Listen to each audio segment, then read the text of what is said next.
kandi umenye ko igihe wasize cenzi yahuranga kubera wewe utamye kuvuga ivyo gupfa upfa ko yajewe sinzi na sheri wawe ucipfa ko yajewe oya reka ivyo tubireke dutahe uyu muhungu wanje aya masaha ari hehe ubwo ntubasanga ari kuri wa mukobwa atarataha mana yanje aba bana ze ndabihereza ryabo mama ko numvise bivangana mu kuza naho tuzomufungurira kandi wabonze bafise amahera menshi ngo araba boss none indya zo kwa inasenga yozanga naho no mutekera ibijumbu bidahwase yobirya Nisiwa ma prince ni sawa mazina neza none yego ndashira kandi wasanga tibintu bitaravyuka yo nabizi none ga mwana akunda kuvyuka reka ndakwereke sha none nyawe Jika masagiye ndikuzi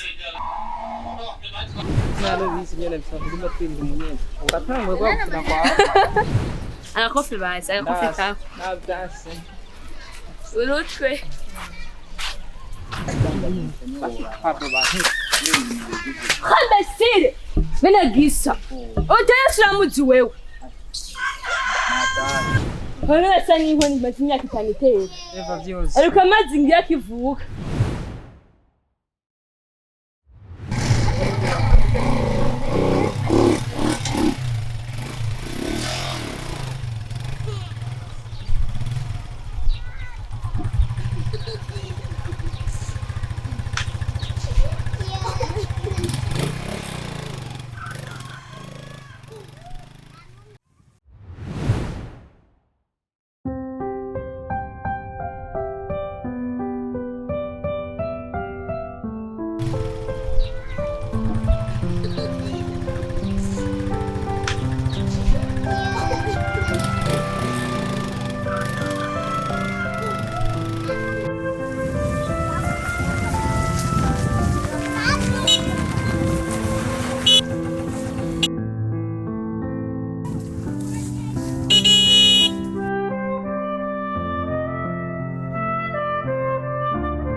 Bera sa kendo uraba abo bana yo ahakutse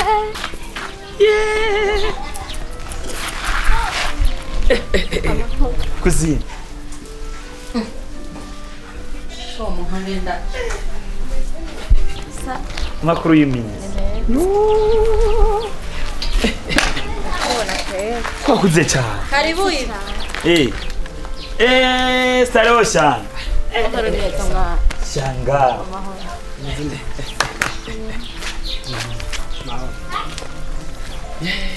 karibu Staro. Murakoze cyane.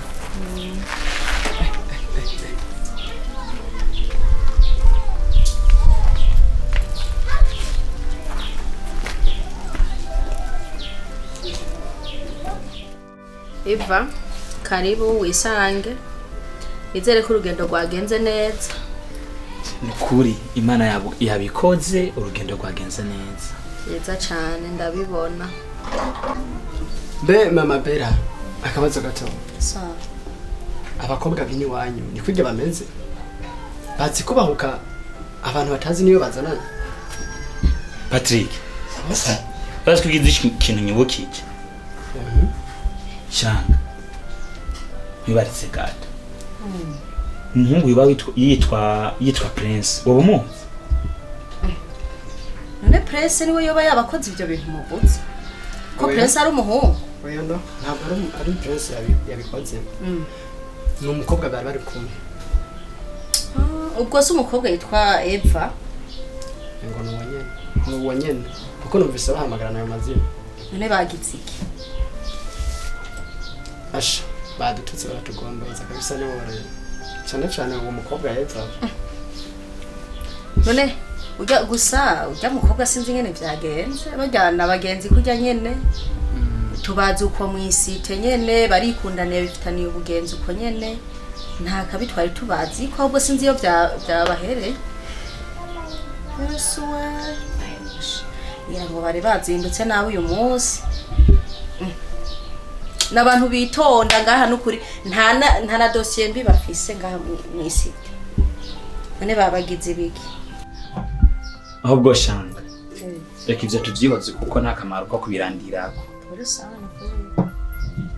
ahubwo nyene uwo muhungu yitwa Prince yashaka kumenya iwabo nimba umuzi kuko hari ivyo shaka ko tuvuganako ndamuzi ejo Bera azokujana iwabo uyu munsi ntiwogenda gukora icarushe waruhishijwe n'urugendo mugabo ejo Bera azoca kujana shanga vyo mpimbara cyane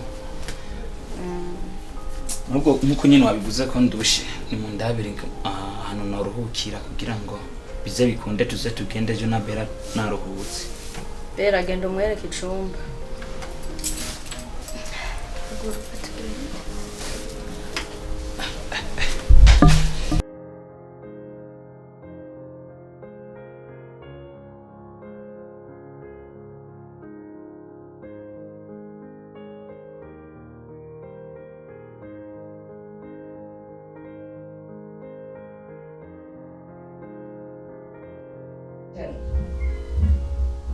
Prince, wihangane ku byabaye byose. Ibintu bishira. Kandi niyo gutereka ibibazo, sibyo? Amaye. Ya nacho bitwaye, ni ibintu bisanzwe. Sena. Abarengereye kwe. Acho tukabana tazi. Urazi Prince yaje no kubera ko ndagukunda. Umuntu yokwaka gukorera ko gusa ndakubona. Wallahi namenye no yamuke. Twaye. Okay. Twambare byiza. Umuntu ariko aratodora Prince. Iyi ndaruguruye. Nibiki? Ndagushisha. Hapana, zugabanya imikino mugabo. Karibu.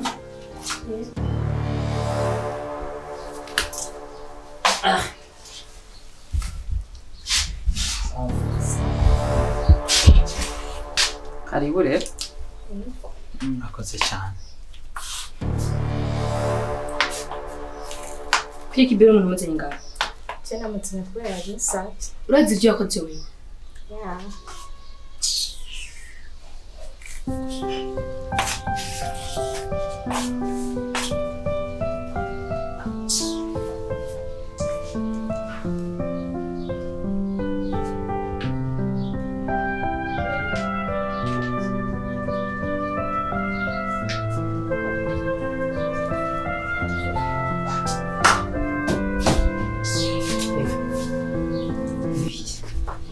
Eva.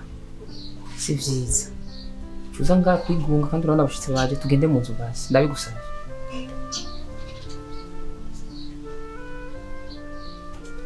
Bera si umugenzi wawe. Umugenzi kisiguri. Ndagusabe basi ikintu kimwe. Vyihoze ibyabaye byose uvyirengagize tugende mu nzu basi. Mbega nkuriya munsi iyo hagiye ikibazo kikubako. Tuje kugenda gute? Eva ndabizi bijya bikasora ingena biki. Ariko uze mu nzu tuje kuganiriza abashitsi sibyo? Genda uraganiriza. Ariko ntabwo ari byiza. Ukanye ko mbadanya mvuga. Ariko wumvira basi nk'umugenzi wawe twajana. Nanje wankundira ukinjira wewe. Avo Eva. urashika umugenzi wanje kirenga kiziga hasi sibyo tugende mu nzu sibyo gabanya ishavu Eva nyumva sibyo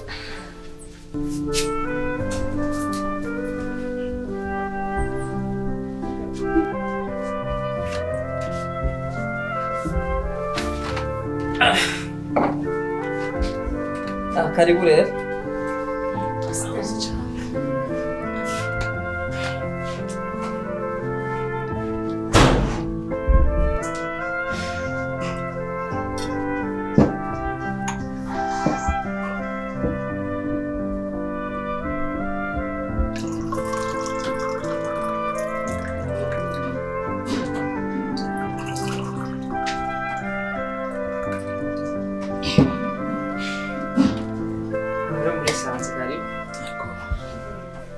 tunabashimira cyane kuri tutuzi duhaye.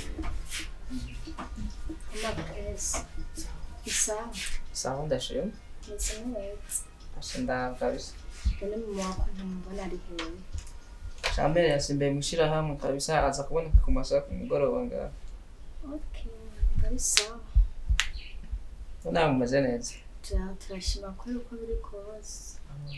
Nza kabisa. Hama karibu musange kabisa. Nabonye umenga twagendewe n'abashitsi bashasha sinzi ikintu cyo bakibagenza hano. Okay, murakoze. Imbere ya byose nitwa Ivan. Adusanzwe tubanaho mu Kajaga. Turabashimiye bivuye ku mutima ko mutagize uko shavuri igize mukaduha akanya kugira ngo tuganire. Mu by'ukuri ku bintu byabaye nta ruhara rurerure ndabifisemo. Nta ruhara ndabifisemo kiretse ko ari ujya mugenzi wanje kunda kuza akazishavu nyine ugasanga aradugije ishavu birenze ugasanga birashwanye n'umuntu nayo bundi hoje nta ruhara ndabifisemo. Rero ku bw'izo prince nje kubasaba imbabazi ku byabaye kugira ngo hamwe mu mbabarira no kwipfuje ko mungira inshuti yanyu nanje nkaba umwe muri mwe.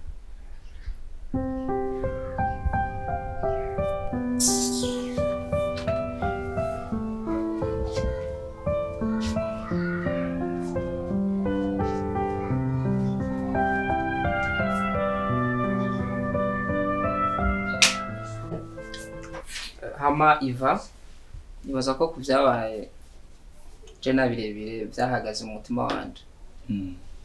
Ko je ndi umuntu w'umunyamahoro. Mba byarabaye byaraheze je nibaza ko muri je ujya musi nyene navuye hajya natanze imbabazi kandi n'ubu nibaza ko n'amahoro mu mutima wanje nta kibazo. Yego.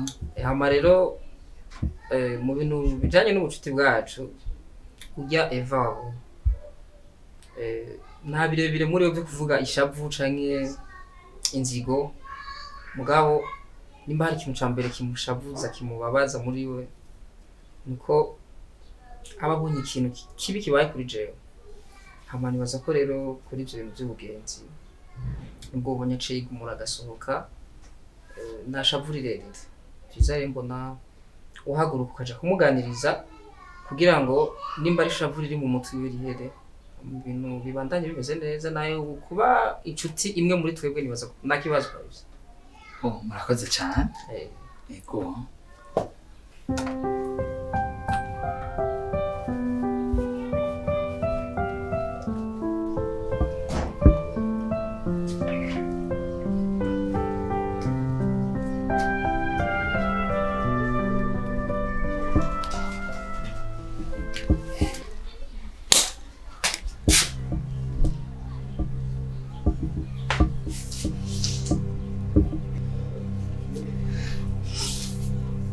Eva, babarira please byatewe n'ishavu ariko ndasabye umbabarire.